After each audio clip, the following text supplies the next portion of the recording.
बिस्मिल्लाहिर्रहमानिर्रहीम अस्सलाम वालेकुम। जो तूफान इस वक्त पाकिस्तान में बरपा हुआ है, तबाही हो रही है, वो आप सब देख रहे हैं और ये बड़ी तबाहकुन तबाही है। लेकिन इससे ज्यादा तबाही बावजूद इसके कि इंडिया ने पाकिस्तान में अपना पानी छोड़ा है और डैम्स के गेट खोल दिए, स्पिलवेज ओपन कर दिए हैं और पूरी तरह पाकिस्तान डूब रहा है। लेकिन पाकिस्तान से ज्यादा तबाही इस वक्त इंडिया में आ गई है और इतनी तेजी के साथ आई है कि जिसका आप तसव्वुर नहीं कर सकते। हुआ ये है कि आपको पता है, जैसे ही पाकिस्तान में सैलाब आया उसी दिन के बाद अमेरिका ने टैरिफ आयद कर दिया था इंडिया पर। अब वो जो टैरिफ था डोनाल्ड ट्रंप की और मोदी की लड़ाई का, वो नाफिजुल अमल हो गया। अब हुआ क्या है, पहली मर्तबा तारीख में ऐसा हुआ है और ये शायद आप समझे 78 साल के बाद हुआ है। 78 साल के बाद तारीख में पहली दफा ऐसा हुआ है कि इस वक्त भारत की मार्केटें मुकम्मल तौर पर सुनसान हो गई है। 50% अमरीकी टैरिफ के बाद इंडिया की फैक्ट्रियों में खौफनाक खामोशी है। माल मौजूद है, कोई लेने वाला नहीं है और सबसे बड़ी बात यह है कि लाखों लोगों को अब कहा गया है कि आप अपने घर को चले जाएं और मोदी को बता दिया गया है कि हमें कितना नुकसान होने वाला है।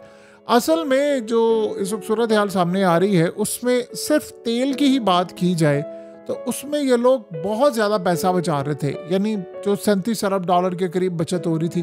अब करते करते आप ये समझ रहे वो 70, 75, 80 अरब डॉलर तक का इंडिया को लॉस हो रहा है। अब मसला सारा ये हुआ है कि इंडिया जो भी सूरत हाल कही है, जैसे भी उनके मामला थे, पाकिस्तान के हालात से ज़्यादा इस वक्त इंडिया के हालात ख़राब होने के लिए जा रहे हैं। देखिए होता क्या है, जो इस वक्त डोनाल्ड ट्रंप ने किया और इसके बाद वो तबाही करने वाला है। ये जो फैक्ट्रीज थी ये किस तरह काम करती थी। अमेरिका में जो इंडिया से मिसाल के तौर पर एक शर्ट है वो $10 की थी, अब 50% टैरिफ हुआ है तो वो $16.40 में इस वक्त बेची जा रही है, फरोख्त हुई है। आगे उन्होंने कितने में बेचनी वो अलग बात है।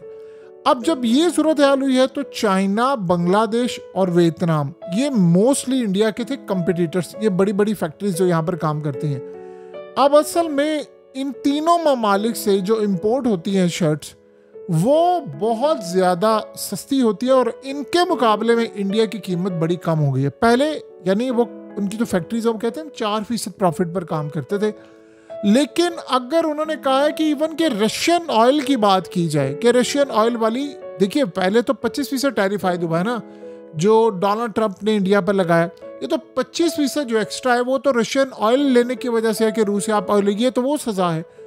अब वो कह रहे हैं कि अगर आप इस टैरिफ को भी ख़त्म कर दें तब भी इंडिया अब एशिया ममालिक यानी वियतनाम, चाइना और बांग्लादेश के मुकाबले में अमेरिका में माल नहीं बेच सकता। हमें 25% भी इस वक्त तकलीफ दे रहा है। वो कह रहे हैं कि हमें अंदाज़ा नहीं था, हमने ये सोचा था कि मोदी ट्रंप के साथ बड़ी अच्छी आ रही है, सबके ऊपर टैरिफ लगा है और ये मामला ठीक हो जाएंगे। लेकिन हमें नहीं पता था कि ये लड़ाई इतनी बढ़ जाएगी कि उसके बाद मामला ख़राब हो जाएंगे। हत्ता कि हमें मोदी ने कहा है कि वो ऑस्ट्रेलिया से लेकर, चाइना से लेकर, रूस से लेकर बड़ी मार्केट ओपन करें और वहाँ पर रसाई देंगे। लेकिन ये इतना आसान नहीं है। अब मसला ये हुआ है कि अमेरिका ने मेक श्योर किया है इस बात को कि आप लोगों ने, यानी जो वो अमेरिका में बैठे इम्पोर्टर्स हैं उनके ऊपर प्रेशर भी इस वक्त चल रहा है कि भाई आपने इंडिया से नहीं माल उठाना। यानी ये भी पहले सूरत हाल थी कि वो अल्टरनेट मार्केट, उन्होंने कहा नहीं। अब हुआ क्या है कि ये जो ख़ास तौर पर सितंबर से दिसंबर तक का जो महीना होता है ये पीक होता है, यहाँ पर परचेजिंग बहुत ज़्यादा होती है, सेल्स बहुत ज़्यादा, क्रिसमस का त्यौहार है, न्यू ईयर ने आना होता है, छुट्टियाँ होती हैं बहुत सारे लोगों को, आखिरी जो होते हैं टाइम, और ईयर का जब एंड होता है तो पूरी दुनिया में ट्रैवलिंग होती है, बहुत ज़्यादा परचेजिंग होती है। तो यहाँ पर पहले ऑर्डर आ जाते हैं। यानी इस वक्त हमारी मार्केट इतनी बिजी होती है कि हमारे पास किसी से बात करने का भी टाइम नहीं होता।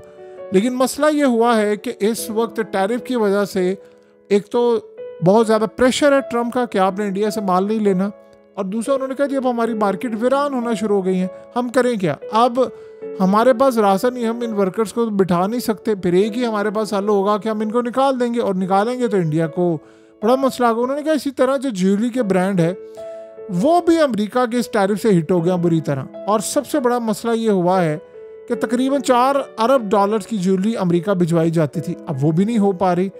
यानी इस सारी सूरत हाल के अंदर हम बोझ बर्दाश्त नहीं कर सकते हैं और अगर हम नई मार्केट में भी जाते हैं तो मसला होगा। उन्होंने कहा आज आप जाकर इंडिया की मार्केट का हाल देखें, अमेरिकी ख़रीदार चले गए हैं और वो कारखाने जो 50 लाख अफराद को रोज़गार देते थे अब 15 दिन भी नहीं चल पा रहे क्योंकि लोकल मार्केट के अंदर हमारा इतना काम नहीं, हमारा ज़्यादा काम एक्सपोर्ट की जानिब था, और वो तबाही अब हम जो फेस करें उसका आप तसव्वुर भी नहीं कर सकते।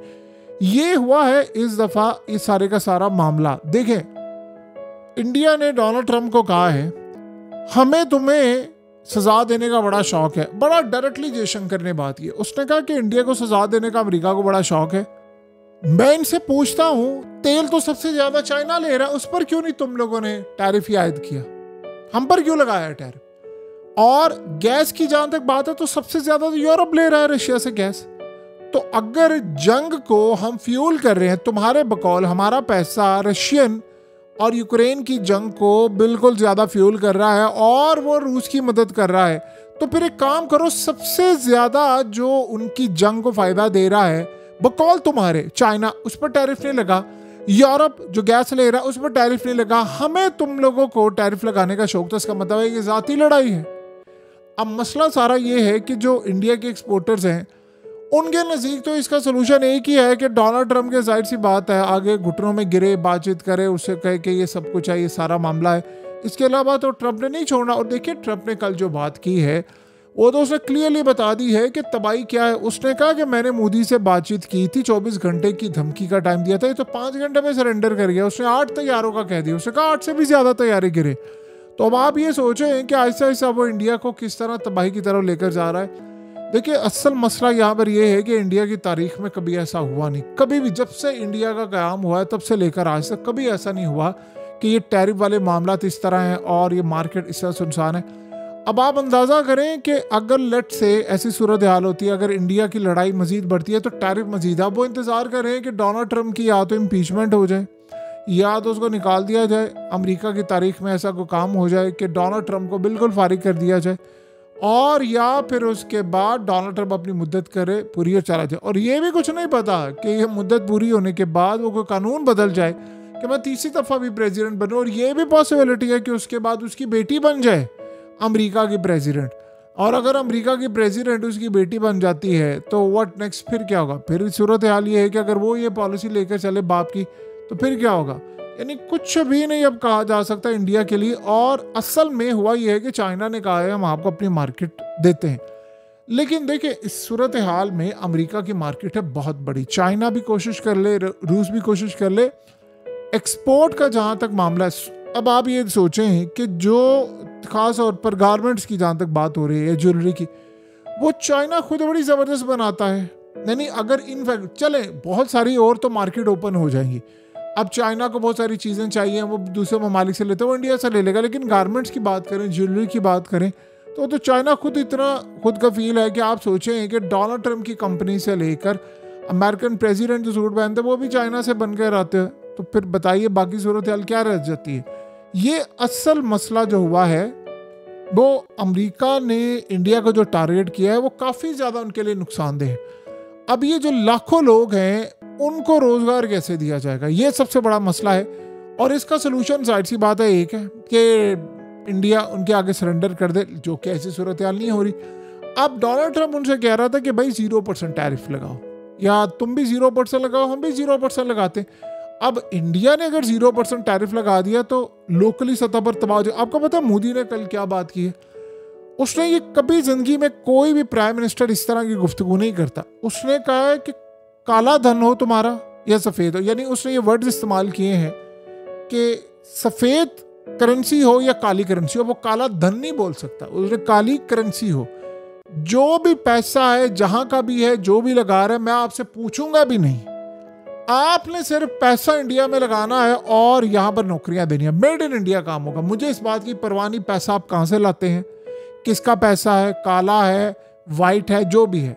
और आप इमेजिन करें कि कभी कोई तकरीर में इस तरह की बात नहीं करता। अब उसने जाहिर सी बात है जो स्टेटमेंट दी है उसे 2 नंबर लोगों को भी बता दिया। कल को कोई स्टेटमेंट पकड़े कि मोदी तुमने कहा था कि काला धन है, तो वो कहेगा नहीं, मैंने तो एग्जाम्पल के तौर पर कहा था कि करेंसी का रंग कोई भी हो, काला हो, सफ़ेद हो, मुझे परवाह नहीं है। जबकि असल में उसने ये बात कही थी काली करेंसी हो, सफ़ेद हो, उसके यानी मतलब ये है कि भाई काला धन है, 2 नंबर है, हराम का माल है, जो मर्जी है, मेरे मुल्क में पैसा ले आओ, यहाँ पर नौकरियां लगा लो, फैक्ट्री लगा लो और लोगों को रोजगार दे दो, बस दैट्स इट, काफ़ी है, मैंने ट्रंप का मुकाबला करना है। ये इंडिया के लिए बड़ी खतरनाक सूरत हाल पैदा हुई है। उनकी रुपीस पर देखिए असर पड़ने वाला है, स्टॉक मार्केट के ऊपर असर पड़ने वाला है, काफी सारी सूरत हाल इसको खराब हो रही है, और ये कभी भी नहीं हुआ इंडिया की तारीख में। अब जो होने के लिए जा रहा है वो बड़ा खतरनाक है, और सैलाब पाकिस्तान में है, तबाही इंडिया में ज्यादा हो रही है।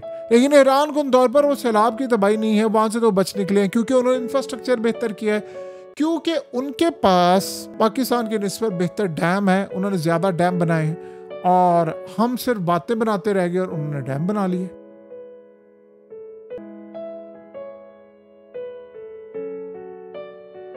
हकीकत टीवी को सब्सक्राइब करना मत भूलें, वीडियो को लाइक करें, शेयर करें और कमेंट सेक्शन में अपनी राय का इजहार जरूर करें।